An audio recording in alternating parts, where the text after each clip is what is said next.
I think I'm just going to jump right in, if that's all right with everyone. Hello, I am Libby 𝐋𝐄𝐓'𝐒 from the work department, and I have Denise and Fatima here with me. We are consultants that have been brought on to help facilitate this series, and you are at the 5th and final virtual session, where we have 𝐍𝐨𝐯𝐒 and Matthew Schmitt. JJ from Rocket Community Fund and Matthew from Michigan Community Resources. This should be a really useful and practical kind of guide to help you think about fundraising, and hopefully you get a lot of good ideas from this. We're excited to have both of them here. Let's see, we have a few of the recordings from past sessions, if you're interested, up on the Pistons website. That's at pistons.com/let's play training, and we'll put that link into the chat. Eventually all those recordings will be up if you want to go back and make sure you find all of the references and resources we've had. And you will also be able to find there a grant application and a grant FAQ. The Pistons Foundation has opened up this application for a mini grant program to support public space activations. If you've attended any one of these sessions, you are welcome to submit an application. It's a really short Google survey. We tried to keep it really fast and easy for you, and you can find that at the link as well. Also, we're going to be hosting a session on this Saturday at 9:30. That'll be in person at the Pistons Performance Center. Breakfast will be provided, and we're going to have guest speakers from Northwest Goldberg Cares, and we're going to be offering one-on-one kind of application assistance. That's me. And registration for that event is on the website as well. Hi. And right before JJ and Matthew take it over and present, who from the Pistons Foundation is going to be helping us kind of introduce the sponsors and partners today? Is that Gabby? Everyone, yes, I'm Gabby 𝐿. I apologize, there's some background noise. I'm currently at the new Bass Blue, which is a work share environment / neighborhood gathering place for women and entrepreneurs in the area in Detroit. So if you haven't heard about it, you should check it out. So anyway, there's a big tour going on right now. But I'm Gabby 𝐿. I'm from the Detroit Pistons Foundation. I'm the executive director of the foundation and also an attorney with the Pistons. We are so happy to have you all here tonight. So thank you for taking time out of your day to be with us. On behalf of the William Davidson Foundation, Ralph C. Wilson Foundation, we thank you. We began this program a few years ago to bring more activity and health and wellness to the neighborhoods in Detroit that are sometimes kind of lost in the shuffle when we focus on downtown. But really the reality of what we'd like to create is neighborhoods taking over for themselves. And that's why this year we've introduced the micro grant program so that we can give the resources for people to be able to establish what they need in their neighborhoods, because who knows their neighborhoods better than they do. So again, just on behalf of everyone, the city, Project Play, the work department, the Detroit Parks Coalition, we just want to thank you for being here and participating with us. Thanks, Gabby. All right, I think we should just jump right in since we're a little behind, and I'm going to give it to 𝐍𝐨𝐯𝐒, Director of Public Spaces at Rocket Community Fund. He's going to speak first, and then we'll hand it over to Matthew, and then we'll save some time for some questions at the end for either one of them. JJ, take it away. Perfect. Thank you, Libby. Good evening, everybody, and sorry for the technical difficulties, but glad that everyone stayed on to listen and hear what Matthew and I both have to say. I'm going to run through this pretty quickly. I think what is really important is to get some Q&A from those who are here. I think for me, ultimately, it's really hearing from you all any questions, comments that you guys have. So I'll start it off, run through this relatively quickly, and then hopefully we'll have enough time at the end to have some Q&A. As Libby said, my name is 𝐍𝐨𝐯𝐒. I am the Director of Public Space for the Rocket Community Fund. The Rocket Community Fund is the philanthropic arm to the family of companies here at Rocket. Let's go to the next slide. Okay, perfect. So I started in my role back in 2022. About 2 weeks prior to the pandemic and working from home, I eventually will write a book on how to not start a job during a pandemic. But until then, you get to listen to me.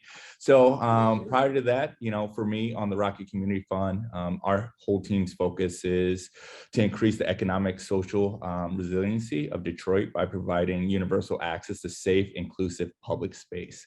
The one thing I will say too to this is that we do this in conjunction with, and when I say in conjunction with, it takes, we're under the belief that it takes a village. So it's not just us, and it's not nonprofit and other nonprofit organizations.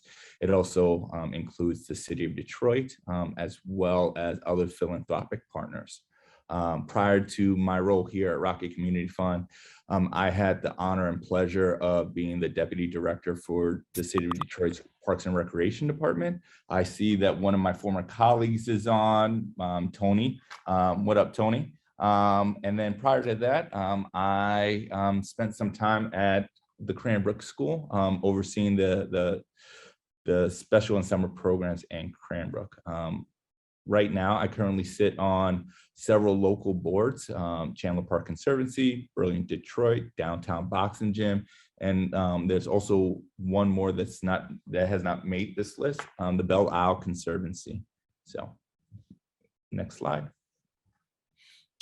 So right now, I'm going to show you a quick video. If you guys were not able to come downtown this past summer, one of the activations that my team and I were able to put on was the Monroe Midway and the Rocket Mortgage Sports Zone. Just want to play this quick video. And Arena Hut, Narden Park Improvement Rock. When you're talking about sports, whether it's like big teams or just you and your guys or you and your family going in the backyard or taking a trip downtown, man, it just brings something out of you, man. It just brings people together in a way where that's something that you can't replace.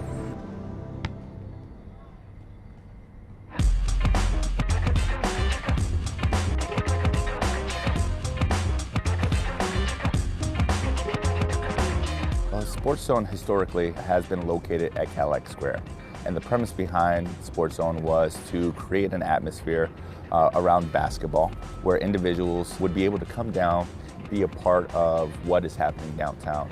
But this year, in partnership with Bedrock, we decided to move it here to the Monroe Midway. Come Play Detroit handles the day-to-day operations of the Sports Zone. What really differentiates the Rocket Mortgage Sports Zone this year is that we have 4 half-court basketball hoops and a multi-sport court that offers pickleball, futsal, and team handball. And we just wanted to provide a safe, inclusive space for everyone to be able to be a part of what is happening downtown. We connected and tried to tie threads with community partners. One of the individuals was Phil Simpson, a local Detroit artist. He created all the murals for the Rocket Mortgage Sports Zone. Some of my greatest friends in life I met through sports. I met through rooting for teams. And like I said, that's something that comes from childhood. This year more than ever, Bedrock and the Rocket Community Fund have created a hub for downtown that has attracted people to come together and play. For individuals who have not come to visit this space, come on down. I think that you'll be pleasantly surprised to see the amenities that we have and the offerings that we provide for everybody. What we're trying to do here at, with the Sports Zone is really connect downtown to the neighborhoods, as well as neighborhoods to downtown. This is a huge thing for Detroit, huge thing for myself and my family, and for the future, I believe we're going to see more of it.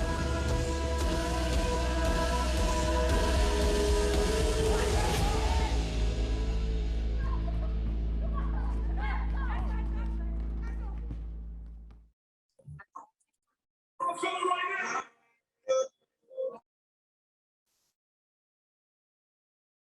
Perfect. Thank you for playing that video. You're talking about Just- sports. Just wanted to share with you guys some of the work that we've done downtown, but in conjunction with community partners, because I think that shows how we're going about doing some of the work intentionally.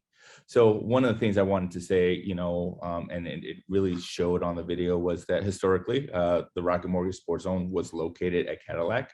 But like I said, this past summer, we decided to move it to the Monroe site.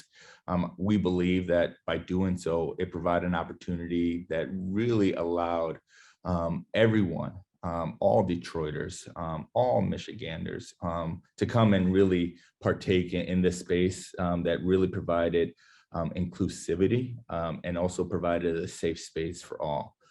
Phil Simpson, as you can see, a unbelievable Detroit artist and has become a really good friend of mine, really was able to utilize the space to really show himself and showcase his brand, which was really phenomenal, to really help identify, that you don't have to be special with a basketball. There are other things outside of just sports that you can really do in life, and art can be one of those.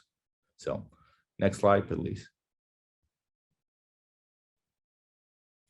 And so, one of the things that we learned, especially during the world of the pandemic, we still are in a global crisis, but was, be prepared, always be ready to adapt, always be ready to pause, pivot, cancel, because you just never know. And some of it was weather, some of it was COVID related, some of it was just making sure you had enough staff. But I think number one was always being prepared, always try to have an option A, B, C, and D. I think early, our outreach did really matter for us, and really connecting with community partners and organizations. I think one of the things that we were able to do was connect with Downtown Boxing Gym and Boys and Girls Club. We're able to connect with the YMCA, which is within walking distance, but also to DPSCD did have some summer programs that we were able to really connect with some of the principals at schools and say, hey, listen, we have this activation, please come downtown. This is what we're doing. But also too is, on number three, know your audience, right? The program that we provided, not only for both the basketball, but also looking at sports sampling. Not everybody really likes basketball. And so being able to provide pickleball, futsal, and other amenities and activations, I believe really helped make it a more inclusive space. The Midway also had a roller skating rink that was also open to the public as well. So that was really, really key for us, creating those partnerships through activations and new programming. Next slide. So, funding your projects, strategic alignment, do your research, make sure you understand your goal, mission, and strategy of the potential funder before reaching out. Two, measurements matter. What are your goals? How are you planning to show success? Funders want good data to provide the impact of the investment. And number three, be creative and adaptive. Be open to adapt your proposal based off feedback from funders. Think creatively. You may find a bigger opportunity exists if you open to being collaborative. This right here, the slide right here, I'm going to take my time. So can you pull out of the deck and show my face, please? Perfect. All right. I don't like being behind the camera. I like to see everybody. So that one deck is really important. I know here right now we do have a organization, Northwest Goldberg Cares, Daniel Washington, and Jordan, I believe is still on here. And the reason I bring this up, I want this to be really interactive so that those who are on here could really understand what that means. And so Daniel and I were chatting earlier. This year, the Rocket Community Fund, and in particular, the public space team, was able to really talk and work with Daniel and Northwest Goldberg and Jordan on the Curtis Jones project. And, it's one thing for me as a funder to tell you how things went, but I think it's really important to flip the script and hear from somebody like Daniel and Northwest Goldberg a little bit, to just say, hey, Daniel, how did things work out? What do you think? and to really give your take on what went well, what didn't. I don't want to take up too much time, but I think it's really helpful that people on this call hear from them, not from me, and then we can go into Q&A. So Daniel and or Jordan, just quickly, around the Curtis Jones project, if you wouldn't mind, how do you think from start to where we are now, how do you think our relationship how you think about our relationship? Yeah, thank you, JJ. I appreciate it. Hello, everyone. My name is Daniel Washington. I'm Executive Director and Founder of Northwest Gilbert Cares. We are a community development organization that has indeed received support from Rocket Community Fund, and we're super grateful for that. With that being said, hopping right into it, I think that first and foremost for us, it's really important as someone pursuing funding that we really stated and laid out our vision to our funder. JJ was very gracious and allowing us to not only previous to asking him for funds, really explain to him the scope of our project, which is really important, is to give the funder, in our opinion, an idea of what you're really looking for their support on and really what your dreams and aspirations are.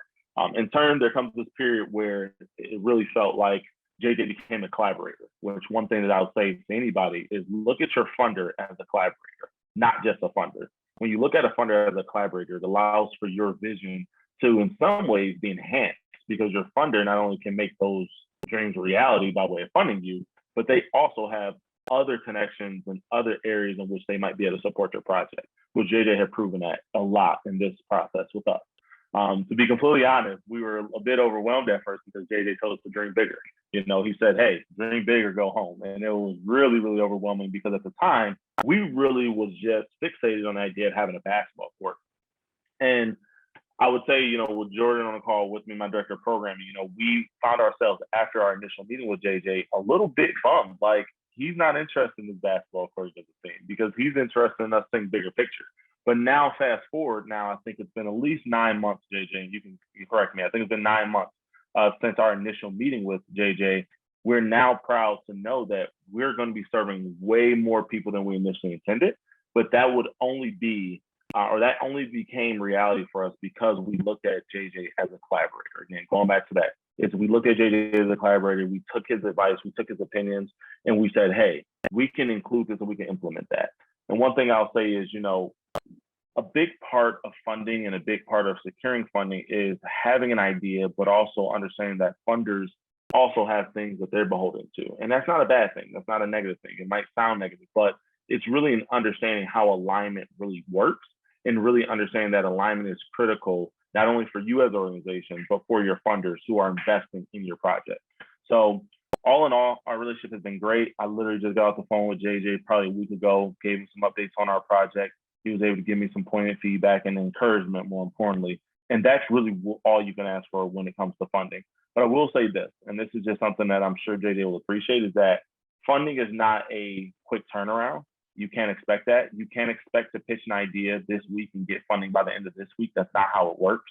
You have to be forward thinking and knowing that you're planning on a cycle that has to align with your funder's cycle. So a lot of funders either have a fiscal year that is based off the calendar year, or they'll have it, which I'll let JJ speak to that more, but they'll have it off of the fiscal year. But it's important to know that when you're asking for funding, when you're looking for funding, it's not going to happen tomorrow. That's just not how it works. And we really knew that going up front, which helped us to really understand that JJ needed time to deliberate with his team and his staff, to sign off and get approvals, and that this was going to be a process. So just understand that, again, your funders are your friends, but really accept the fact that, they are people who have your organization in a lot of ways, have your project at best heart, and they're going to give you some really, really salient points that you should consider. So that's where I will kind of end. Jordan, I don't know if you want to add anything. I'd love to pass it back to JJ. If you don't, Jordan, have anything to add. Yeah, perfect. I think Jordan gave us a thumbs up. Hi, baby. But I think part of it too, and I appreciate that, is just, I talk about visibility and transparency, right? At the end of the day, I believe we here at the Rocket Community Fund, we believe that we're in this together, right? It takes a village. It takes all of us together to do this work. Is it easy? Absolutely not. But I think ultimately too, if we're able to have those transparent conversations and hold one another accountable, I think that is ultimately how good philanthropic and community relationships are built. So, and for me, I wanted you guys to hear it from somebody else rather than myself, because, I can say all these things, but if there is one organization or multiple organizations that I have worked with, who could say it even better from a different perspective, I think that is more insightful and helpful as well. So, I don't know, Libby, if you want to go back to the slideshow. I don't know how many slides that there's left, but we can go do that. Sure. Perfect. So yeah, so in this funding projects, I think one more is just strategic alignments. Daniel said it best. The measurement is definitely going to be helpful, plus an impact. But then I think also being creative, being open, and being able to adapt, and being able to have not only feedback that us as a funder gives to you, but also feedback that you give back to us. We're always learning. We want to do better. We want to be better. And like I said, this is a partnership that also goes both ways. So, and I think with that being said, I think I might be done. If we go to the last slide. So, for us on the Rocket Community Fund, Daniel talked about it a little bit, but we're on the fiscal cycle. Our grant cycle is closed at the moment, and it does not open until January 1st. You can visit our website, which is rocketcommunityfund.org, or you can follow us at Rocket Community Fund on social media, or I can send you my email that you can connect with me, and I'll put it in the chat for you guys to have it. But for us here, I'm just so appreciative to be a part of this conversation. I'll kick it over to Matthew so he can have a chance, and maybe we can open up to some Q&A in a little bit. Yeah, thanks so much, JJ. That was really great. So great that we had folks from Northwest Goldberg here to share too. Matthew, I'm going to introduce Matthew now. And he's going to do his part. If folks want to start throwing questions in the chat, we can get those queued up, or we can just turn on cameras and audio when Matthew's done, and we can have a conversation then, whichever folks prefer. But Matthew. Hey, everyone. Yeah, thank you, JJ. That was really fun, and good to see you, Daniel. Getting a lot of time with you on Zoom meetings lately. Yeah, my name is Matthew Schmitt. I've been a program manager with MCR for almost 3 years. I'm transitioning into a director of resource navigation, which is a fancy way to talk about, like, I'm here to help people find the things that they're looking for, specifically around funding, and also hiring consultants that are really good with working with nonprofits for different kinds of capacity building lifts, like grant writing or marketing or social media. So those are some of the things that I am really starting to dig more into. Some of the back end stuff. The pandemic gave us an opportunity to, I love getting out and meeting with people. Like Zoom meetings are tough for me. But it also, I love seeing the projects, like we're talking about these play spaces, which is always exciting, but also nonprofits, as you all well know, need support for things that aren't necessarily always in the newspapers. Like you need a new data management system and things like that. So those are really important things that we try to focus in and help people with at MCR too. Hit the next slide. I think a lot of you know Michigan Community Resources. I recognize a lot of you, but just if you don't, the MCR mission, and we've been around for about 22 or 23 years now. We advance the missions of Michigan nonprofit orgs that serve low-income individuals and communities through pro bono and low-cost legal and other professional services. We do this through organizational development and with trusted guidance. And so I'm not a lawyer, but we have attorneys and a network of attorneys that help with some of the pro bono legal work. But I sort of represent the trusted guidance and organizational development side of things at MCR. Next slide. Right, we were founded as the Community Legal Resources in '98. Since then, we've provided more than $16 million in free legal assistance to more than 1,200 nonprofits throughout Michigan. Some of you are here tonight. And each year we serve about 400 nonprofit organizations across all MCR programs. Hit the next one. We've also been starting a small business support. If any of you also have small business work that you're doing or know of people in your communities, we began a pilot program providing legal services to small businesses. We recognize that by offering pro bono legal services, we can help create more inclusive and equitable future, especially for some of the Black and brown micro enterprises and small businesses in Detroit. So that's a new thing that we're working on too. So just know that. Moving on. Yeah, so I want to sort of be on the other side, not the other side, but a component piece to what JJ was talking about. Before I jump in, actually, I do like to have a little audience interaction too. Can you just go to my take it off the screen share for a minute? Yeah. So as we're thinking about how we do grant writing and sourcing funds and things like that, I'm just curious. We were going to maybe do I think we had to sort of jump through some things, and I just realized we didn't have a chance for this because we got started late. But I'm just curious if people want to put in the chat and or just speak out loud. What are some grant opportunities or funding opportunities that some of you are considering right now on the horizon for some of your projects? I'm just curious what is on everyone's radar. So yeah, you can drop it in the chat or come off mute and just shout it out.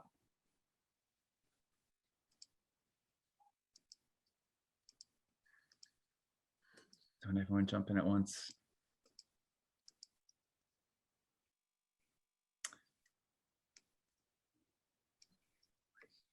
And folks, I think I muted everyone, so you're going to have to manually mute yourself or raise your hand and I can unmute you.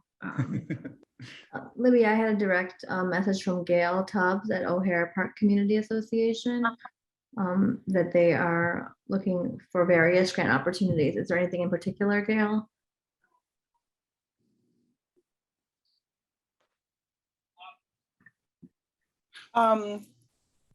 Well, I know we're moving into another direction, and one of them is affordable housing and some senior housing.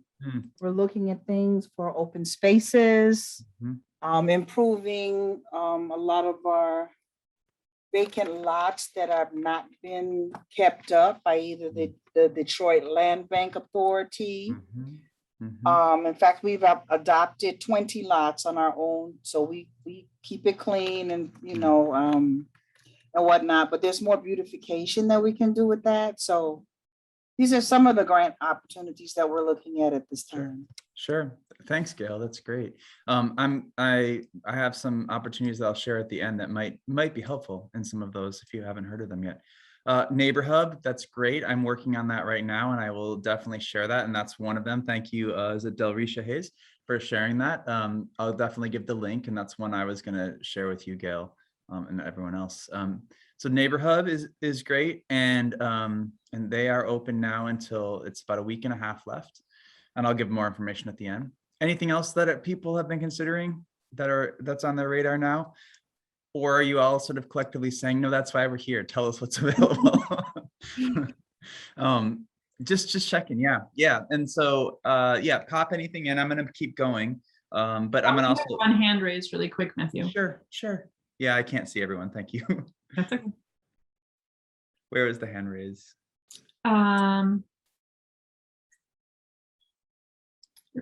Narena, is that? Is it Miss Hunt? Rena Hunt? Rena.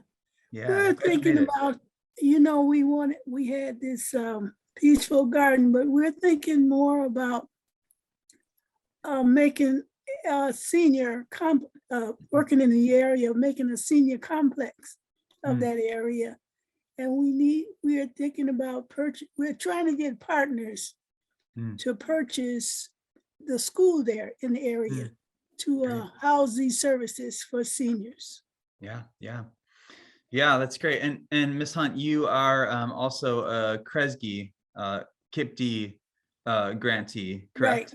Right. And that's another one that I'm going to share, which is a possibility to get funding from them on more than one occasion, which is also exciting. And it looks like there's some Ralph C. Wilson, the legacy funds. Yep, that's great.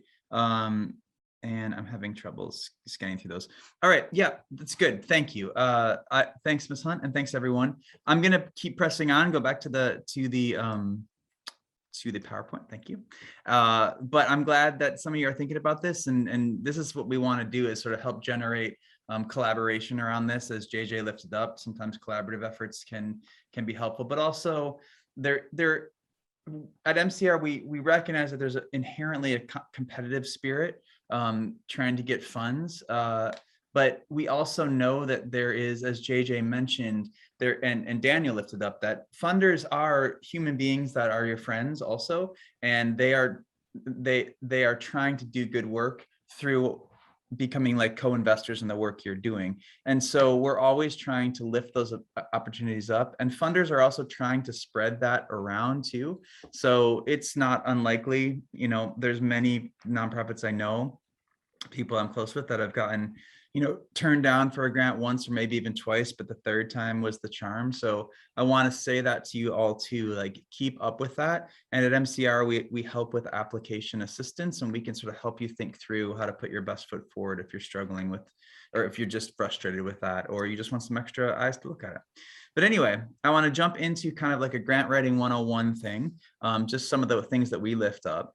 So either you are a 501c3, or you're not, you're a neighborhood association, or you are a new grassroots organization coming up that isn't yet a 501c3, but could have a fiscal sponsorship. So I just wanted to talk about fiscal sponsorships. Many funders allow this, which basically means you have another nonprofit that sort of helps to be your fiduciary. So let's go through this really briefly.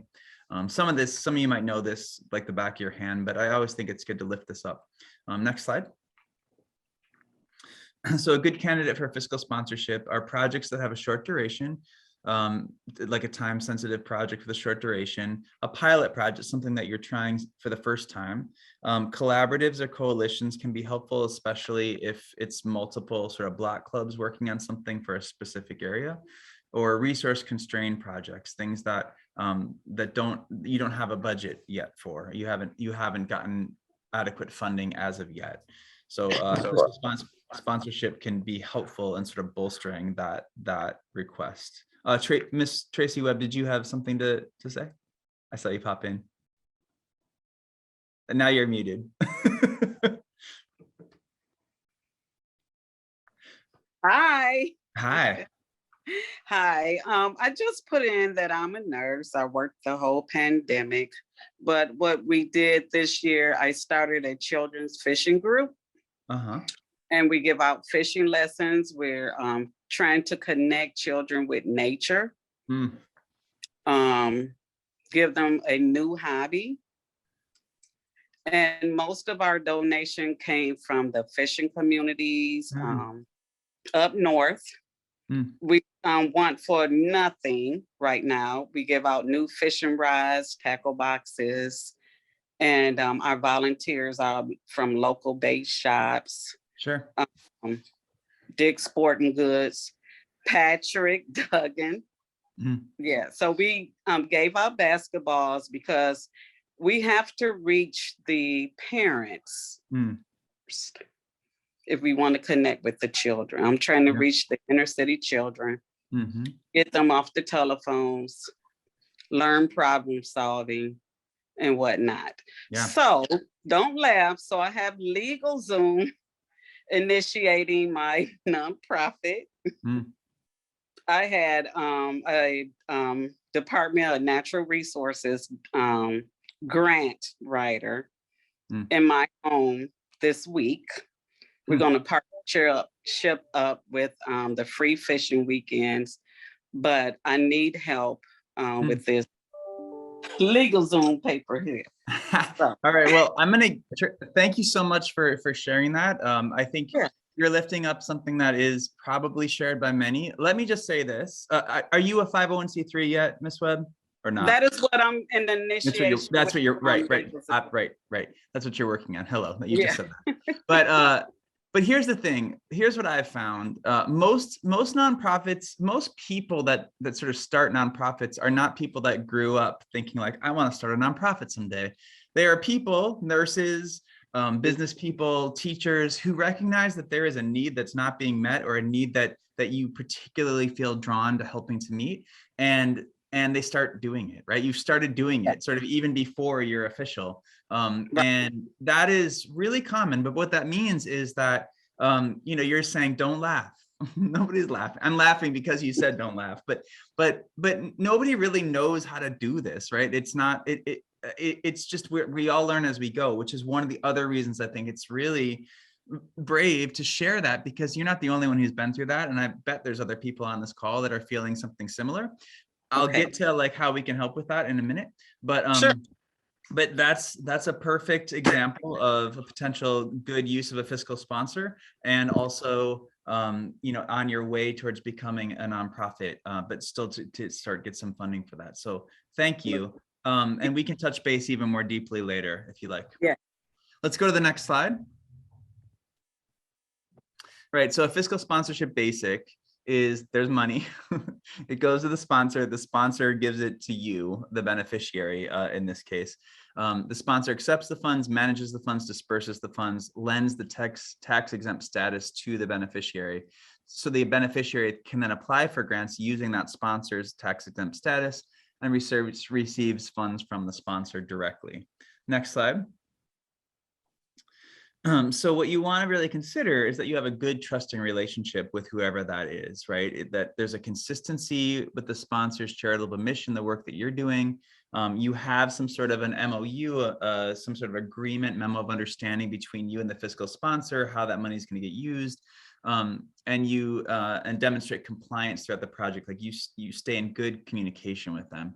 And at MCR, we can help with we have some templates for some good sort of MOUs for those kinds of things too, or we can help you set that up. So next slide. All right, so here's what I want you to take down, and anyone else. At MCR, we give free personalized guidance about becoming a nonprofit, which is maybe more helpful than the legal Zoom, or maybe just supplementary. We also have pro bono legal assistance for incorporated organizations. So maybe you have to review your bylaws, or you need a different sort of approach to, you're going into maybe starting a side like LLC, and you want to make sure that you're doing that well. So take this down. I will put it in the chat, but you can sign up for our monthly sessions with this link, and hope to see some of you there at some point in the future. Moving on though to some of the grant writing 101. All right, so we are a nonprofit. We have a great idea. With support from our community, how do we convince funders to become these co-investors? Like, we want to reactivate this space. We want to get funding to have a park in this housing situation that we're working on. We want to also have, more of a draw space for folks to come and gather. How do we do this? So let's go through some of the things that we would lift up in general in an office hour session. Hit the next slide. So when you're approaching funding of any kind, what you want to do is describe your project and the impact. Why this project and why now? Like, why is this important? How have you come to this decision? Why did you want to do the fishing? Why did you want, whatever it is, how did you notice that? How did you talk to your neighbors or your community to find that that's what's needed? If you were to raise all the needed funds, what would exist that currently does not? Like, what will these funds do? And that can mean a physical thing. That can also mean a more virtual thing, depending on where you're going. But those are important things to keep in mind as you're describing it. And does the community actually want this project? I think one of the things that I've been really excited working with 𝐍𝐶𝐄𝐓'𝐒 for a couple of years is that they really started to understand that projects are only as viable as the people that will be most impacted by them, how much they care about it. Do they want this particular park? Does anybody in this neighborhood even care about basketball? Why are we putting basketball courts here? Like, it's important to make sure that the community actually knows what's going on and they've had a chance to have feedback before the decisions are made. So if you can demonstrate that, that's always really, really important. Many funders are looking for that now. So next slide. And tell your organization's story. How did your organization and your work come together? Like I said, tell the story. Like if this is a new thing for you, tell why you came to this need, like what you were drawn to, what you were passionate about, what need wasn't being met, what things were falling through the cracks in your community at the moment, that maybe the city wasn't taking care of, or whatever is happening, but you have stepped up to sort of fill a need. Don't be afraid to get personal. People that are reading these grants are human beings looking at screens or paper, and they're just looking over things and scoring a rubric. Give them something to sort of like remember you by. Celebrate the ripple effects of person-to-person work as it relates to community strength, resilience, and expertise. So again, tying it back to the community story, so that it's not just Tracy Webb's idea, but how has this idea been, I just keep picking on you since you started, but how does this idea resonate with many people? Like, do you have their voices involved in this? Do you have data? Have you taken surveys? Could they speak to it? Would they be passionate too? And remember, like I said, you're inviting the funder to co-invest alongside you. I think this is a really important point I always try to make. We tend to think of funders as these folks that have the keys to all of these resources and funds, and that isn't untrue. However, remember that the work that's being done in your community is actually being done by people like you. And when you talk about all the donations that have come in, Ms. Webb, to all of the, I hope you're keeping track of some of that, because if you think about it, like, people are giving you in-kind stuff for free, but there's real value to that. If they hadn't done that, how much would it have cost for you to actually purchase all those? And maybe you did buy some of those things. People often tend to spend their own money. Keeping track of that and thinking like how much time you're spending on this, and you're probably not getting paid at this point. These are startups, don't usually. How much of your time are you spending? If you're doing it for free, then let's say you are giving $40,000 worth of your time per year on this. Like, you've already been investing so much. So you're asking a funder to come in as a co-investor to the work you're already doing. If you can think about it like that, I think it takes away some of that fear of asking. Like, they want to come alongside great work, and you're doing that great work. So just keep that in mind. Thank you. Moving on. Build your project budget, work backwards, start with the finished project in mind. Like, how much will it cost to have, 40 kids in this program with all the supplies we need, for instance? How much will it cost to renovate this whole lot? Start there and then work back in pieces. What steps need to happen to get there, and what would it cost to complete each step? Commit to succeeding. Sometimes the full budget comes in one grant award. Often it comes in pieces along the way. So if you can break it up into its component parts, then you can be really specific about, we want you to fund this particular build piece of this. Then we're going to get money for the renovation of the building. Then we're going to get money for the renovation of, or the next piece, right? So keep those pieces in mind and work backwards. And then adjust timeline expectations accordingly as needed. As JJ said, they need to pivot and be flexible, especially in the last year. We learned that that's possible, but also really important to keep in mind all the time. Next slide. And then start researching funding opportunities. So I really advocate you to complete those first 3 steps first. Here's why. Make sure you can do that. Make sure you can tell the story. Make sure you know what you're looking for. And then seek opportunities that are a good match for your work. Don't try to fit your work into a grant opportunity that doesn't align with your mission. What often happens is, we got to find money. I know this person, I've done this too. Let's look for grant opportunities out there. And then we see something that's like, oh, they like to fund things that impact kids. But let's say they like to fund things that impact kids specifically along I can't like an after school tutoring center for math or whatever. Like, they're really passionate about that, but you really want to do something more holistic with art and things like that involved. So you're really passionate about the art, and then you sort of go at it for this grant opportunity that's for specific for like math tutoring. I'm just totally making this up. This doesn't exist anywhere that I know of, but like, you really try to make your program fit into that.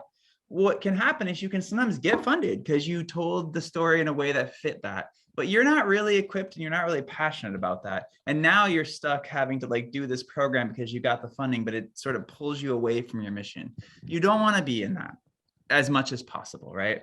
Now, sometimes I know that's easier said than done. And sometimes you're needing for funding, but as much as you can, be able to tell your story and stick to your story with your mission. And then this is something I always say, pay attention to the funder's stated values. I'm going to give you a little insider tip. When possible, use some of those words in your application. Now, there might be different philosophies and people can disagree with me here, but I have gotten the opportunity to score some funding, some things. And as a funder, you're asked to look, as a judge, as a reviewer, you're asked to look at, how does this meet these like 4 standards that we have, these stated values that we are as a funding thing. And, so let's say they have a commitment to healthy communities, or they have a commitment to, education-based outcomes, or they have a commitment to reactivating spaces, right? When I'm looking at these reviews, I'm looking at them to see how much you like touch on those things.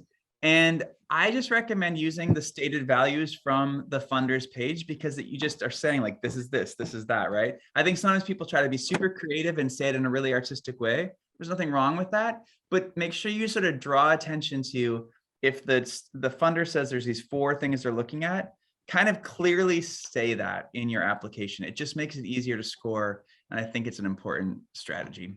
That's one of my tips. That's something I've seen along the way. Also, give it some personality. So you got to sort of find that balance, but use the words that they use on their website. Moving on. Yeah, so like somebody already was looking at, Neighbor Hub is currently open. Its grantees can request up to $30,000 if they're a nonprofit, and they're also doing $15,000 for small businesses to implement their project or improve their business. These are due November 19th. The application piece is there, and you can go there to find more information, but these are nonprofit grant funds, should primarily be used for the development, improvement of a neighborhood hub and the costs associated with activating and programming that space. Ideal projects would focus on one specific element of a program as opposed to partial funding for a larger proposal.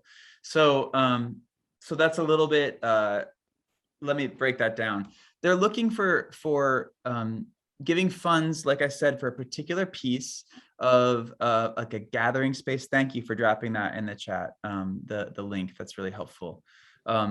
And they're giving, money for things that are, like I mentioned before, that sort of draw people together in a new way, sort of reinvent a space that you've been working with in a new way. Now, $30,000, I know, you all probably know, that doesn't necessarily finish a project. What you can do is figure out a way to explain it in a way that like gets you to a certain point that you weren't there before. The regional chamber, this is their 4th year. They're trying to expand their reach, and they'll be giving a whole bunch of awards this year. So I think get on that application, and we also have some open office hours still available, and it should be linked on that to register for. If you want someone like me or some people from my team to look over that application for you. It's due soon, but that's definitely one that I would recommend. And the other one I would recommend is coming up on the next slide. I've already sort of hinted at this, is the 𝐏𝐶𝐘 Innovation Projects Detroit, the kippd. Round 7 will be opening up in a week or 2 on November 18th. Since 2014, they've distributed 127 grants totaling 11.1 million to 78 different organizations. That's actually old. I said the wrong slide. It's more than that. So just more than that. And MCR will continue to provide technical support for applicants and the grantees afterwards. The cool thing about kippd, like I mentioned before, and this has been developing over time, is that they give $150,000 for implementation projects. And you've definitely seen some of the impact around the city. Things like Oakland Avenue Urban Farms, like some of that work has been through kippd, and Rena Hunt has been a recipient. They give $150,000 for planning or for implementation, like actually doing the project, but they also give grants. They give up to, it's been in the past, I'm not sure the number this year, but $35,000 towards planning. So let's say you're a small nonprofit, you've been doing this on the side, you have another job. you can apply for a $35,000 planning grant, which can help with some of the funds to actually like have a part-time role to really dig into planning this project and doing some of that community engagement work and doing some of that outreach work.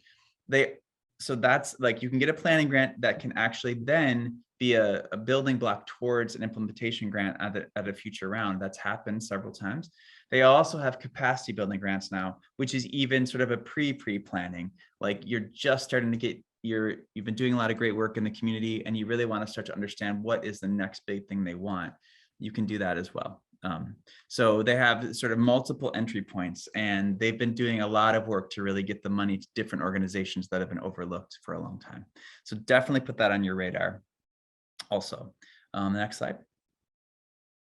Yep. So that is my presentation on sort of the approach to fundraising and the services that MCR can offer in that. But yeah, I think I'll just turn it back to our leadership team, and we can open up to all kinds of questions.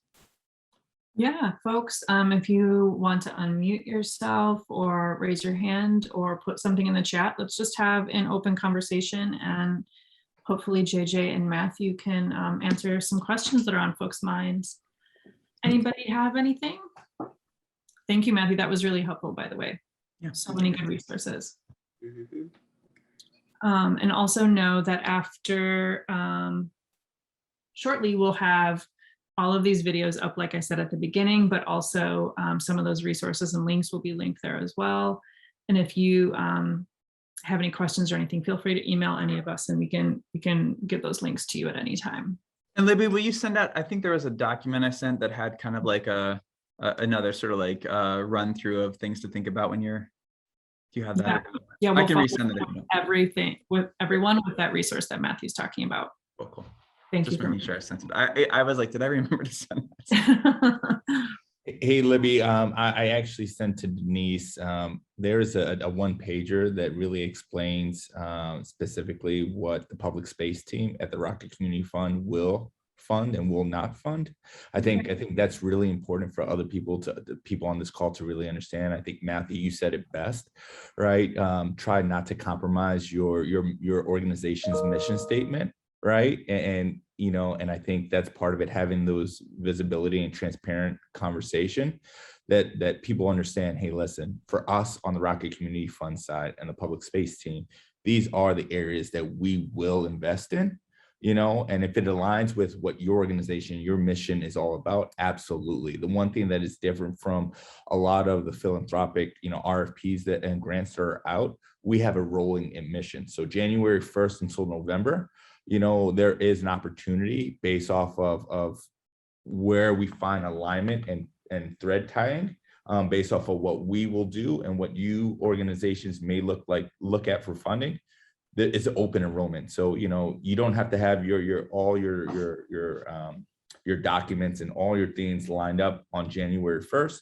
If it takes you a couple of months and it's in line with what we are looking for potential opportunities to tie threads, it could happen in, you know, April or May, you know what I mean? And so, you know, that's the one good thing about, for us, how we're able to really look at funding opportunities that come across within our grants application.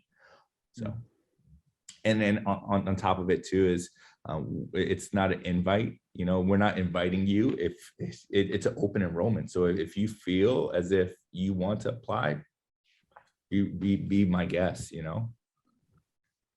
Awesome, thank you. Yeah, Fatima just put both of those links in the chat. Thanks, Fatima. Open that and download those PDFs. All right, any questions?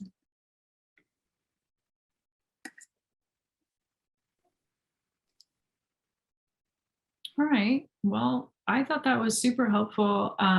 I think there was a lot to digest, and again, we'll follow up with some resources with folks. And please come out this weekend. We'll have the folks from Northwest Goldberg Cares. They'll be presenting. We can talk about one-on-one applications with you. If you had ideas that you wanted to talk over, we can look over the application with you. Like I said, it is pretty short. And we will put that link in the chat right now. Fatima, can you add that where the pistons.com Let's Play training link, so you can find that application. There's a short FAQ, so it might answer some of your main questions about that. But one last chance for some time with JJ and Matthew before I let you all go for this evening. We really appreciate you all sticking with us with our technical difficulties this evening. Such a great turnout, and thanks. We